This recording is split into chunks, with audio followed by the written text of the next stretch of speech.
Buenas noches. El presidente López Obrador dijo temprano en Palacio Nacional que la tragedia de los migrantes le dolía en el alma. Repitió que no habrá impunidad y luego se fue a Ciudad Juárez. Seguramente sabía que lo estarían esperando.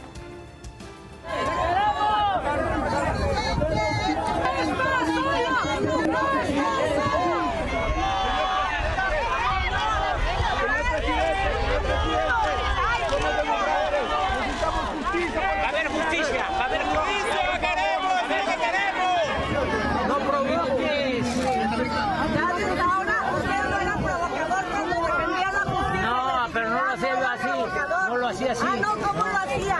No de estaba manera, toda la gente de manera pacífica. ¿Qué se me hace? ¿Quién está de manera? ¿Qué se me hace que ya te mandó mal? Nadie lo está nada. No, esa película tampoco me representa mucho menos. ¡Justicia por nuestro caído!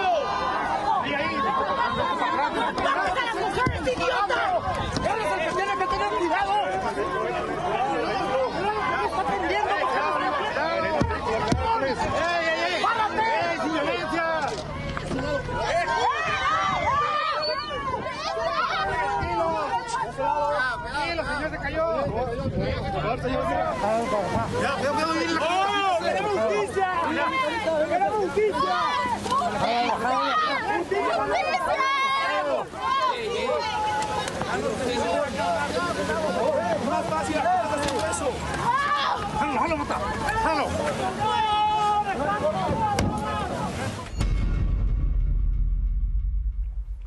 No hubo heridos y el presidente pudo hacer sin mayores sobresaltos las actividades que tenía planeadas en Ciudad Juárez.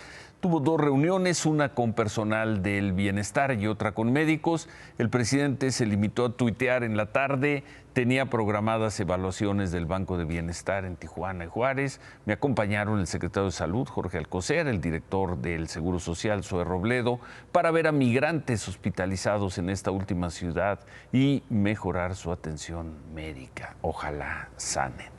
Esa fue la comunicación.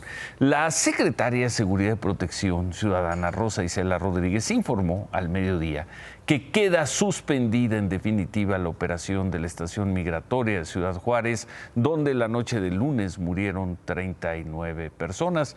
Los migrantes que estaban ahí van a ser trasladados al Centro Integrador para el Migrante Leona Vicario en Ciudad Juárez. Esta noche ya lo estamos viendo en pantalla, estuvo en esas instalaciones, en las que van a ser las nuevas instalaciones, el comisionado, el titular del Instituto Nacional de Migración, Francisco Garduño, tranquilo, trabajando. Ahí está, y ahí termina la semana en su puesto. Más adelante vamos a tener la información completa sobre Ciudad Juárez.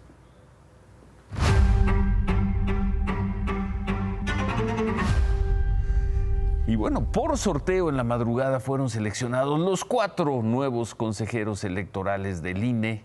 El lunes van a tomar protesta y el lunes México tendrá una nueva presidenta del INE. Con la ausencia de Movimiento Ciudadano, que reclamó a las bancadas 4T y a la coalición Va por México haber renunciado al ejercicio de la política y dejar todo a la suerte, se inauguró en San Lázaro la inédita democracia de la tómbola, con las manos benditas, para los ganadores, de las diputadas secretarias de la mesa directiva.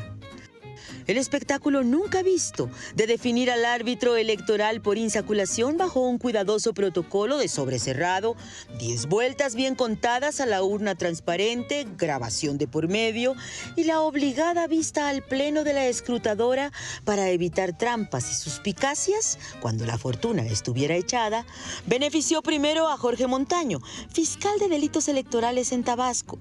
Madrugada de suerte en Bucareli para el paisano del secretario Adán Augusto López. El candidato insaculado para ocupar el cargo de consejero electoral es Jorge Montaño Ventura. En la insaculación de la segunda y tercera quinteta, el azar estuvo con Rita López Vences, exconsejera electoral de Oaxaca, y Arturo Castillo Loza, del Tribunal Electoral. Ninguno de los nombres polémicos de las filas morenistas.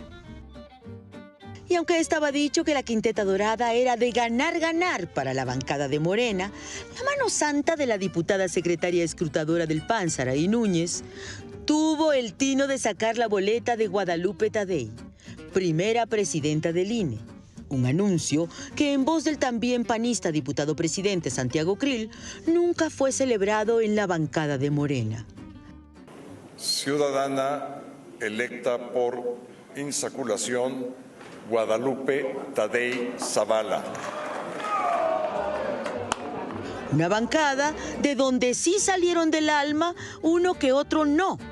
Y hay quienes cuentan haber escuchado un "ya nos llevó la", comprensible en un grupo parlamentario que sigue con fervor la premisa de preferir a los duros leales, aún sin experiencia. Porque si bien Guadalupe Tadei fue incluida en el veto de los 6 candidatos sin autonomía de Maite Azuela, hoy la evaluadora fue parte de quienes consideraron que aún con sus familiares en cargos de gobiernos de Morena, la sonorense, exconsejera local, con 2 décadas en el sistema electoral creado por el IFE y el INE, era la mejor opción dentro de lo existente. Pues mira, Ciro, creo que dentro de las opciones que había, me parece que es la mejor opción para presidenta del instituto. Sorpresas de la insaculación a la mexicana, que hoy hizo posible el consenso entre el expresidente del IFE, Luis Carlos Ugalde, y su detractor histórico por aquel 2 de julio de 2006, el presidente de la República, quien también celebró los frutos de la democracia al amparo de la tómbola. Es una mujer experimentada, vean su trayectoria. No la conozco, conozco a su familia, eso sí. Y sí, son gentes progresistas y demócratas y gente honesta, nada que ver con el conservadurismo. No hubo tomas de tribuna, las cosas se llevaron conforme a procedimiento, por lo tanto, pues no hay más que darle la bienvenida a la nueva presidenta del INE, Guadalupe Tadei, y a los 3 nuevos consejeros. Y quedan esas palabras de Luis Carlos Ugalde: de las opciones que se presentaron, era la mejor opción para presidir el INE era Guadalupe Tadei. En un comunicado, el INE se limitó a expresar, fue todo lo que dijo, que el consejero presidente Lorenzo Córdoba felicitó en la mañana a Guadalupe Tadei y a los otros 3 nuevos consejeros, nada más. En el comunicado se informa de la convocatoria a sesión de Consejo General el lunes a la 1:30 de la tarde. Ahí rendirán protesta Guadalupe Tadei y los consejeros Rita López Vences, Jorge Montaño y Arturo Castillo. Eso es todo lo que dijo el INE. Buena sesión, seguramente será una muy buena sesión la de el mediodía de lunes. Aquí tendremos la mejor crónica. El secretario de Gobernación, Adán Augusto López, celebró también la elección de los consejeros. Tuiteó: nunca más nuestras instituciones en manos de una élite, de una burocracia dorada. Ahora que el INE se fortalece y dignifica, estará por fin al servicio del pueblo. En la alianza opositora las cosas están divididas. El PRI le dio un voto de confianza a la nueva presidenta del INE. Lo hizo Alejandro Moreno, el presidente del PRI. Tuiteó que confían en que la nueva presidenta del INE cumpla cabalmente su responsabilidad, poniendo por delante el respeto a la democracia. En cambio, en el PAN rechazaron a la presidenta Tadei y al consejero Jorge Montaño y anunciaron que impugnarán sus nombramientos ante el Tribunal Electoral. Los van a impugnar por sus vínculos, o porque dicen los panistas son vínculos con Morena. Bueno, hoy, por cierto, también concluyó su periodo el comisionado del INAI, Francisco Javier Acuña. Ya nos pasamos al INAI. Con esto, el Pleno del Instituto se queda solo con 4 de los 7 consejeros y dejará de operar el Pleno por falta de quórum. Por la mañana hablamos con Blanca Lilia Ibarra, la presidenta del INAI, y nos explicó qué cosas sí va a poder seguir haciendo el INAI y cuáles no. Y a partir de mañana, pues en efecto, el INAI no tendrá el quórum suficiente para poder sesionar. No obstante, Ciro, la labor del instituto, que como tú sabes es defender a las personas que ejercen dos derechos fundamentales, no quedará paralizado. Pero esa parte final, donde el ciudadano presenta semanalmente y resolvemos más de 450 recursos de revisión en nuestras sesiones, no se podrá lograr. Veremos si el INAI no quedará inoperante. Los ciudadanos sí podrán seguir haciendo solicitudes de información a las distintas instituciones públicas, y las instituciones y todos los sujetos obligados, cerca de 800, deben seguir respondiendo a esas solicitudes. Lo que no podrá hacer el INAI será resolver las controversias o quejas que presenten los ciudadanos cuando alguna institución no responda a las solicitudes. Eso no lo podrá hacer por lo pronto. Suponemos que algún día volverá a tener a sus 7 representantes en el Consejo. Esta tarde, cambiando de tema, esta tarde fue asesinado, además brutalmente asesinado, el director operativo de Seguridad Pública Municipal en Cajeme, en Sonora, el señor Jesús Alberto Navarro. Fue emboscado suponemos, por sicarios en la colonia Zona Norte, una de las calles más transitadas. Tapamos las imágenes, pues las imágenes son pavorosas. El señor Jesús Alberto Navarro era el segundo al mando de la Policía Municipal en Cajeme. Junto con él iba su escolta, quien también murió en el ataque. Y vamos a ver estas imágenes. En Guadalajara se dio a conocer un video donde 2 policías municipales agreden a un indigente, esto en la colonia Moderna. En el video, los hechos se habrían dado ayer.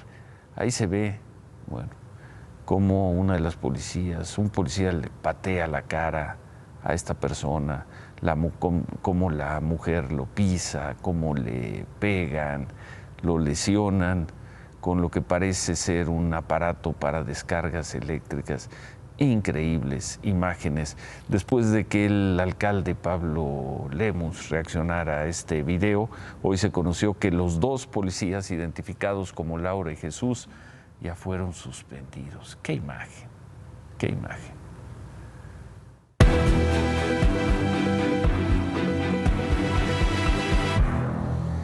El alcalde de Ciudad Juárez, Cruz Pérez Cuellar, dijo que están preparando un informe de protección civil de las instalaciones de la estancia migratoria donde el lunes se registró el fatal incendio. De entrada dijo que el lugar no contaba con las medidas básicas y lo dijo así.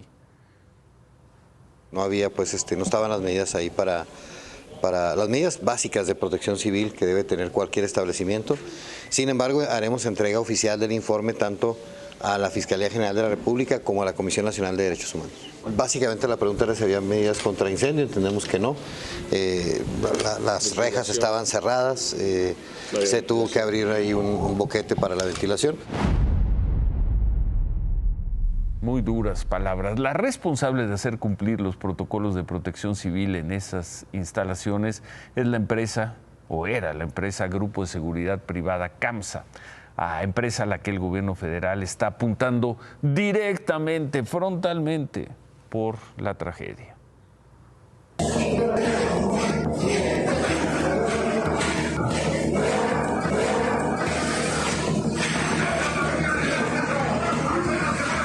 Es indudable que existe una responsabilidad de quienes realizaban actividades de seguridad al amparo del contrato de la empresa mencionada.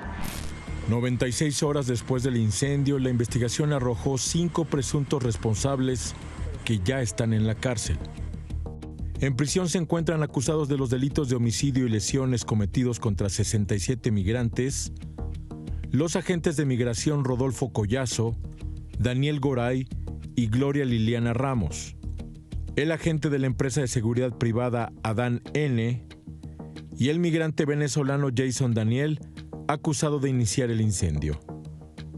El martes, el juez de control definirá si existen pruebas suficientes para vincularlos a proceso o no. Mientras tanto, la policía busca a un 6º presunto culpable, un agente de la empresa de seguridad privada, para ejecutarle una orden de aprehensión acusado por los mismos delitos. 5 imputados en la cárcel, Los primeros, los únicos, eso está por verse. El gobierno federal ha decidido, al menos en su narrativa, destacar las responsabilidades administrativas de la tragedia y dirige sus baterías en contra de CAMSA, la empresa de seguridad que tenía el resguardo de la instalación migratoria, que será sancionada económicamente aún sin haber concluido la investigación. Este contrato será rescindido. Reiteramos que se inició el proceso sancionador administrativo contra la empresa, la cual ya fue notificada debido a que incurrió en al menos 9 omisiones. Este es el contrato entre el Instituto Nacional de Migración y la empresa de seguridad privada que se dio a conocer hoy, que dice que es responsabilidad de los empleados de la empresa de seguridad el resguardo de las llaves de cada una de las puertas de los inmuebles, que deben apegarse a los lineamientos de protección civil en caso de incendio y resguardar los inmuebles desde el exterior para evitar el robo de bienes, y que deben salvaguardar la integridad y seguridad de las personas alojadas en las instalaciones, esto es, de los migrantes. ¿Quién lo firma? Abraham Ezequiel Zurita, director general de Administración, y Jesús Manuel de la O, director de Recursos Materiales, ambos funcionarios del Instituto Nacional de Migración, y por la empresa David Salazar Gasca, uno de sus socios. El monto máximo a pagar a la empresa de seguridad privada sería de 190 millones de pesos por sus servicios de marzo a diciembre de este año. La empresa aseguró tener las condiciones técnicas, jurídicas y económicas para cumplir con el servicio, afirmación que nadie verificó y que se convirtió en una mentira cómplice de un homicidio masivo. 96 horas después del incendio, la investigación tiene un acento administrativo. De las responsabilidades penales de esas se encarga el discurso. Entonces no se descartan sanciones a funcionarios de alto nivel tras estas investigaciones. Es muy serio esto. Es muy grave lo que pasó. No tiene justificación. ¿Cómo se justifica este crimen? No hay. Lo que queremos hoy es castigo. ¿Castigo a quién? Hasta el momento unas pocas personas detenidas y nada más. Parece que la empresa, a juzgar por lo que ha informado el gobierno, no cumplió. Pero ¿quién supervisaba a la empresa? ¿No es la misma obligación de un gobierno supervisar el cumplimiento de una empresa que ejercerla directamente? Así termina la semana. Bueno, en la frontera sur, en Berriozábal, en Chiapas, unos 100 migrantes escaparon de un centro de detención del Instituto Nacional. Denunciaron malos tratos, dicen que llevaban más de 20 días detenidos, que no les daban comida a los migrantes, en su mayoría ecuatorianos. Caminaron unos 15 kilómetros sobre la carretera panamericana hasta llegar al municipio de Ocosocuautla, donde, se nos informa, pasan la noche. También en Chiapas, agentes de migración detuvieron en Pijijiapan a 123 migrantes que viajaban hacinados en un camión tipo Torton. El chofer del camión los abandonó cuando los agentes de migración, los guardias nacionales, les pusieron el alto. Estos migrantes provenían de Centroamérica, pero también había personas de Pakistán, de Azerbaiyán y de Uzbekistán. Ciro, buenas noches. A inicios de marzo informamos sobre las agresiones que sufrió la cantante Heidi Infante, nieta de Pedro Infante, mientras daba un espectáculo en Iztapalapa. Hoy la Fiscalía de Justicia de la Ciudad de México informó que ya se detuvo al supuesto agresor, el músico cubano Gian López, por el cual ya existía una ficha migratoria. Gian fue detenido en una casa en Ecatepec. Y unos 200 alumnos, más o menos 200 alumnos de la Facultad de Artes y Diseño de la UNAM se manifestaron en Ciudad Universitaria, vandalizaron la torre de rectoría y una vez más el mural de David Alfaro Siqueiros. ¿Qué cosa? Realizaron pintas, rompieron algunos cristales, aventaron pinturas, Ciro, hacia el mural. Sí, ahí está. Su protesta era, según esto, para exigir a las autoridades universitarias que respondan a sus denuncias contra el acoso sexual. La UNAM también difundió imágenes como esta. Un grupo de estudiantes embosados que de manera cobarde golpea a uno de los elementos de vigilancia de la universidad. Le pegaron con un martillo en la cabeza, lo golpearon y escaparon.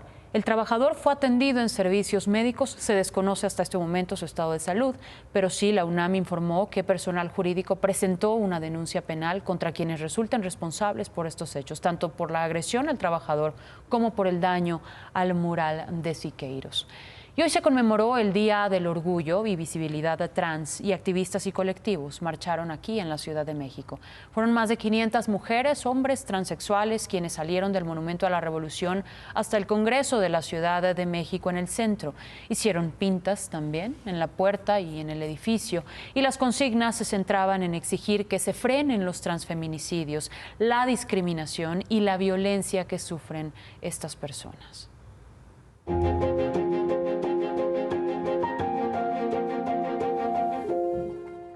Bueno, y uno de los casos más sonados de discriminación, por lo menos en los últimos meses, es el que tiene envuelto al restaurante Sonora Grill, una de las cadenas de comida mexicana más reconocidas en este país. Un grupo, y más exitosas. Y más exitosas. Bueno, este grupo de restauranteros tuvo que enfrentarse con el gobierno de la Ciudad de México, que hoy interpuso una demanda penal contra la cadena. Una queja anónima en redes sociales a mediados del año pasado sobre presuntos actos de racismo en el restaurante Sonora Prime Grill de Mazarik, en Polanco, desató que el gobierno de la Ciudad de México denunciara penalmente a esta cadena de restaurantes. La queja aseguraba que en el restaurante se dividía a las personas morenas de las blancas, la zona Gandhi para los morenos, ubicada en la parte trasera del restaurante, y la Musette para los caucásicos, en la parte visible. Una publicación que jamás presentó pruebas de que esto ocurriera, pero fue suficiente para que 9 meses después, el Consejo para Prevenir y Eliminar la Discriminación de la Ciudad de México, junto con la jefa de gobierno Claudia Sheinbaum, presentaran los resultados de una opinión jurídica en la que concluyeron que sí había discriminación en la cadena de restaurantes. Y que además, la empresa falsificó 5 constancias de cursos sobre discriminación. No solamente no lo reconoce, sino que simula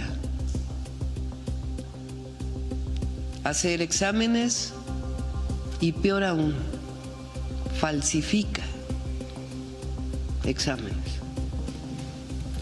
Eso es penal. ¿En qué se basaron para llegar a esta conclusión sobre la discriminación?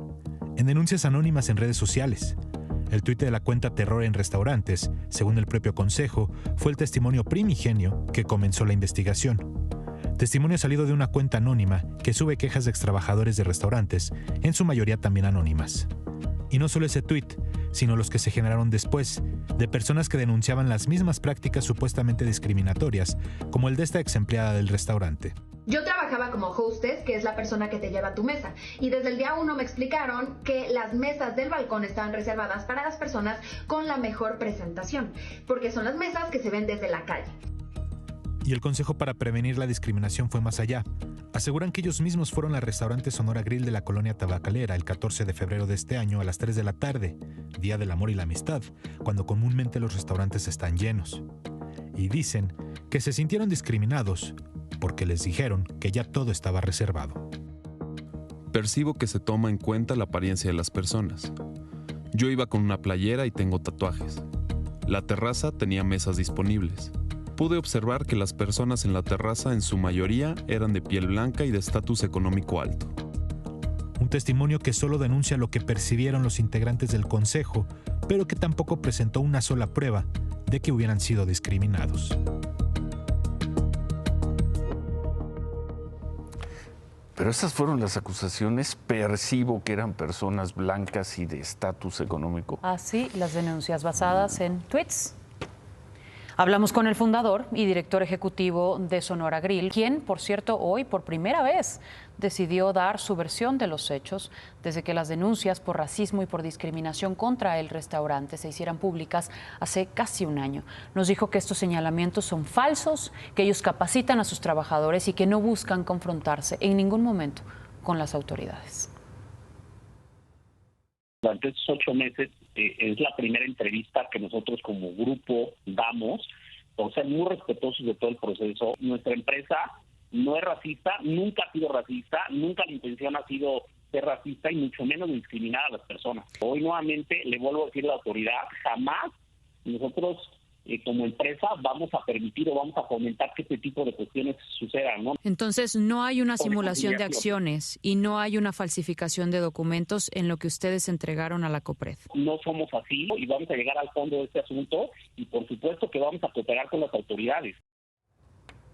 Y también, por supuesto, nos dio su opinión en torno a que todo este asunto se haya derivado solo por quejas, por denuncias en redes sociales.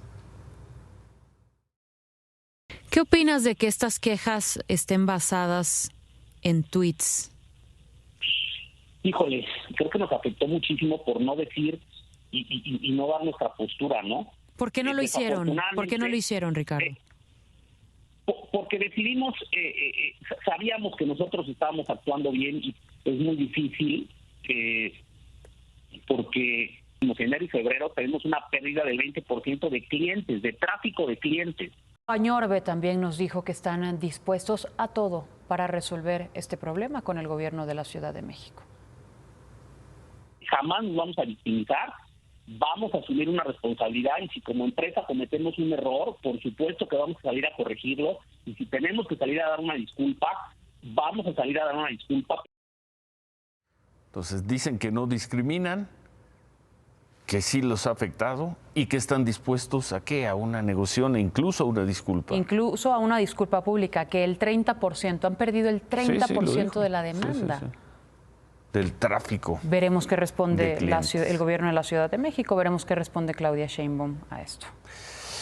Bueno, en otras cosas, en la mañana, uy, que tanta gente, tantas familias salían de vacaciones, transportistas de una asociación de camiones llamada Tamexum bloquearon las principales salidas de la Ciudad de México, justo el viernes en que empezaba el periodo vacacional. ¿Cuántos niños fueron afectados esta mañana? A las 9:30, con solo 3 camiones, bloquearon todos los carriles en la salida para la autopista México-Cuernavaca a la altura del Colegio Militar.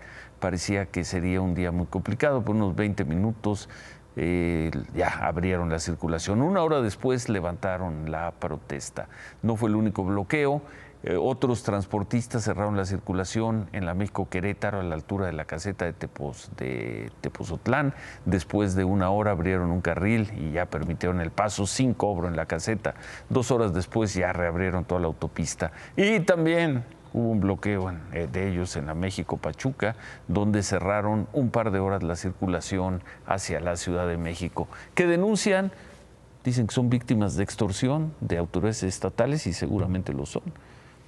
Pero bueno, esto le hicieron hoy a tantas personas.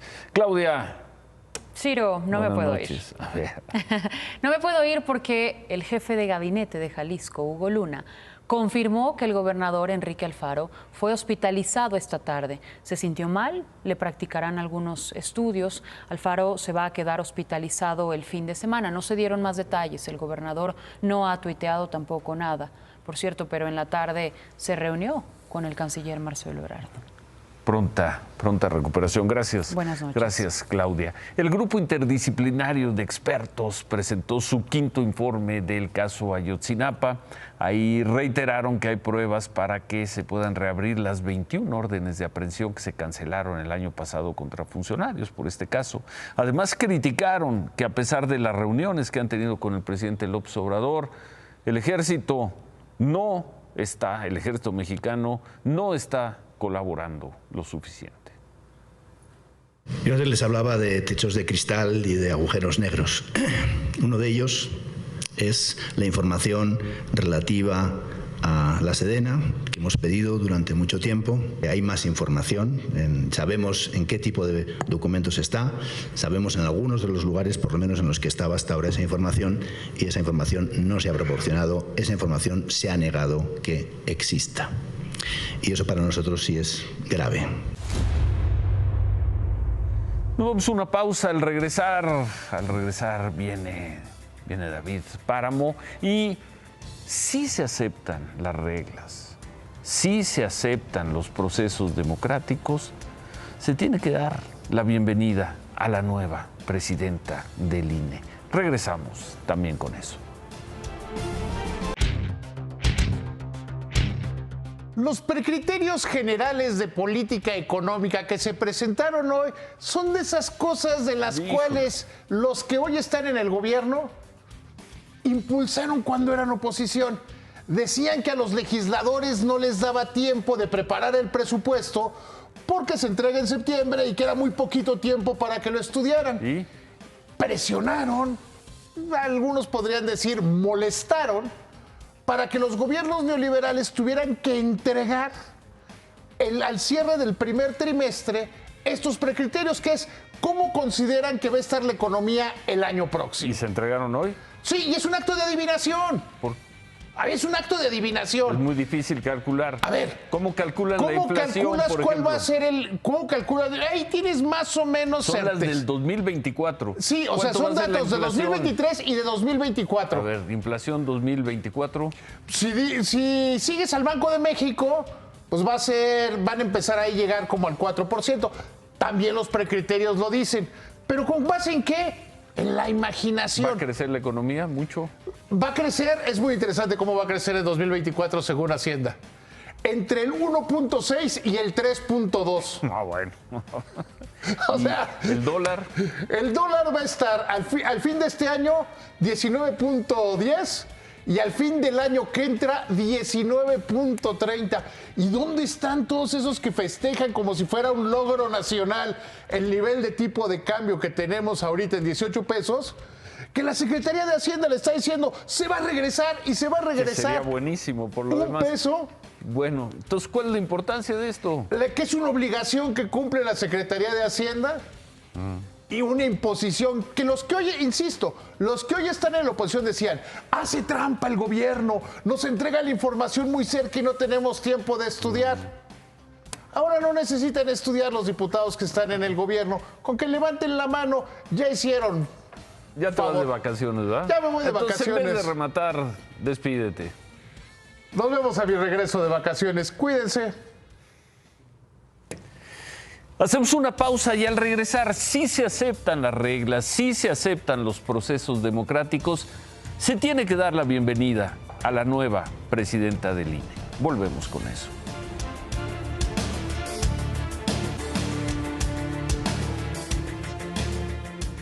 Las movilizaciones de noviembre y febrero, las del INE no se toca, fueron una expresión genuina de miles de personas que decidieron salir a defender al INE de lo que consideraban una oficina terminal del gobierno. Al día de hoy, las movilizaciones lograron su objetivo. El gobierno no pudo sacar adelante la reforma electoral y luego las leyes secundarias, el plan B, está suspendido. Vino después la elección de consejeros del INE, incluida la de la nueva presidenta. El proceso se llevó a cabo sin mayores impugnaciones. Y al final, esta madrugada, el procedimiento y el azar le dieron el cargo de presidenta a Guadalupe Tadei. Así es que, si hay congruencia elemental en la defensa del INE y en la defensa de la democracia, lo menos es recibir con cordialidad a la nueva presidenta. Recibirla como se hizo con la gobernadora del Banco de México o con la presidenta de la Suprema Corte. Recibirla con respeto y registrar paso a paso su desempeño. Aquí lo iremos registrando. Por lo pronto, bienvenida, presidenta Guadalupe Tadei. Suerte, mucha suerte. Se quedan con ¿Qué importa? Gracias, buenas noches. Ánimo.